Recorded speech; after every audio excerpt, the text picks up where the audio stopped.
क'क्राझार जिल्लानि गसाइगाव महकुमानि थागिबि केनसिं नार्जारिखौ न' खाथिनिनो थागिबि जलन्त ब्रह्मआ बुथारनो हुमखि होनायनि अजद थिखांदों।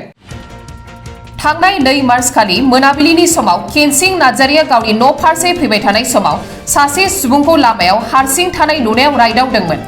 जाय सुबुङा उनाव गावनि सायाव गाज्रि हुमखि होदों होननानै खौराङाव फोरमायना लादों केनसिं नार्जारिया। बिथाङा फोरमायनाय बायदिब्ला हुमखि होग्रा सुबुंखौ मोजाङैनो सिनायखायो आरो मुंखौ जलन्त ब्रह्म होननानै फोरमायदों।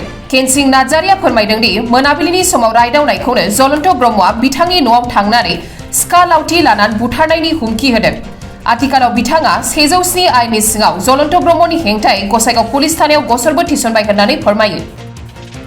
दाखालि थारमाने आङो जेला गामिनिफ्राय फैबाय थादोंमोन बिनिफ्राय नैबे केशबदेखा मेम'रियेल एलपि स्कुलावहाय थारमाने सासे गथ' दंमोन आरोखि। गथ' माने सेंग्रायानो हिनजाव गोनां फिसाबो दं बिहा। जलन्त ब्रह्म बैसोआ बेसेबां आं बेखौ आइडिया गैया। फिसाबो दं बिहा। बिनिफ्राय हिनजाव दं। बिनिफ्राय आं फैबाय थानायावहाय बे गसंना थादोंमोन आरोखि खोमसियावहाय। बाव आं सोंदों आरोखि बाबुथ' माखै आं बांलानि सोंदोंमोन। भाई कि करियासो आं बिदियाव खेबथाम खेबब्रै सोंदोंमोन। खेबथाम खेबब्रै सोंनायावहाय बियो फिननायखौ हराखै। फिननाय हरो आं सोंबावनायावहाय बियो आंखौ बुंबाय मा बे नोम्फानि लामा नामा नोम्फानि माबा नामा नों आंखौ सोंनो बिदि होननानै खाथियाव फैनानै आंनि बाइकनि साबिखौ सिखना लानानै थांदों बियो। थ' बाइकखौ सिखना लानानै थांनायाव आं बुंदोंबा आंनि साबिखौ मानो लानानै थांगोन होननानै बुंनायावहाय बियो आंजों रागा देखायबाय। देखायनायाव आंबोथ' बाइक साबिखौ सिख'फिनबाय। सिख'नानै आं न'आव लाबोफिनबाय। बिदिनो 10 मिनिट 15 मिनिटसो उनावहाय मानसिफोर लानानै फैबाय बे सेंग्राफोर।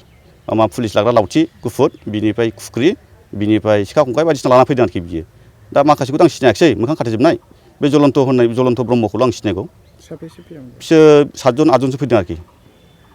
फैनानैहाय बिदिनो गेटआवहाय जोंखौ फैबाय डिस्टार्ब खालामफैबाय गेटखौ नालानानै खालामबाय बिसिनि सिगाङाव धमखि होलांबाय। बिसिया गेटखौ खेवबाय बिसिखौ बुंलांबाय दे जेनेबा नोंनि फिसाखौ एरखम खालामगोन वार्निं होबाय। लास्ट वार्निं मा वार्निं नानानथा रोखोम खोथा बुंलांबाय। बिनिफ्राय बिसियाथ' गिबाय गिनानै दा हारसिंल' थायो। आंबोथ' बाव थाया। आंथ' थायो दस्रा जायगायावसो थायो आङो। दा आंथ' पाब्लिकआव दा सार्भिस मावनानै दं दा PHC-आवहाय। ओमफ्राय आं एफआइआर होबाय। औ असि सारनो आं एफआइआर होबाय। दा असि सारा मा डिसिसन लायो दा बिनि सायावसो आरोखि। आच्छा नोंथाङा सिगां बे जलन्त ब्रह्मजों माबाफोर पार्सनेल माबाफोर दंमोन नामा? आंहाथ' जलन्त ब्रह्मजों जेबो पार्सनेल जेबो गैया। मानसिखौ आं सिनायो खाथिनिनो। माने बेहा गामिया गेवलांफुरि वार्ड नम्बर 4। ओमफ्राय बियोथ' मिथिगौ आं बेखौहाय सिगांनिफ्रायनो। खिन्थु आं बेजों जेबो सोमोन्दो गैया। ना बेजों कन्टेक्ट दं मा दं ना बिनाव थाङो जेबो सोमोन्दो गैया आंहा बेजों। नांज्लायनाय खमलायनाय जेबो गैया। लामायाव जानायल'। ओरैनो दा नोंथाङा मा लुबैयो जेन'बा नोंथाङा बायहेरायाव थायो आरो नोंथांनि बिसिया न'आव हारसिं थायो बेनि सायाव नोंथाङा मा खालामो? आंनि सायाव माबा मोनसे खाबजा जायोबा आरो आंनि न'खरनि सायाव माबा मोनसे जायोब्ला गासिबो रेसपन्सिबिलिटिखौ जलन्त ब्रह्मआव लाजोबनांगोन। खारन आंहा रावजोंबो दुश्मनि गैया। नांलाय खमलाय आंहा रावजोंबो गैया। दा जलन्त ब्रह्म आं माबा मोनसे जायोबा आंनि न'खराव माबा जायोबा बे जलन्त ब्रह्म दायथ' लाजोबनांगोन गासिबो। माने आंनि बोराया फैबाय जेब्ला फिसाइया न'आव हाबबाय हाबनायनि फरे 10 मिनिट 15 मिनिटनि फरे बिसोरो 7 जन 8 जनसो फैनानैहाय माबा दुमदाखाल खालामफैदों। ओमफ्राय सिखा रुवा बायदिसिना लानानैहाय फैनानैहाय माने नैबेखौ दारना लानानै गेटखौ खालामफैदों आरो माने बुथारनो नागिरदों बेबायदि धमखि होलांदों आंनि बोरायखौहाय।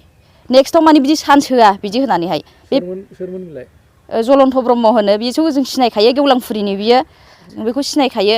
गेवलांफुरि वार्ड नाम्बार 4नि बियो। ओरैनो सिगां माबाफोर दुश्मनिफोर दंमोन नामा? जेबो गैया। जेबो जालायलायाखै जों बिसोरजों जेबो सोमोन्दोआनो गैखाया।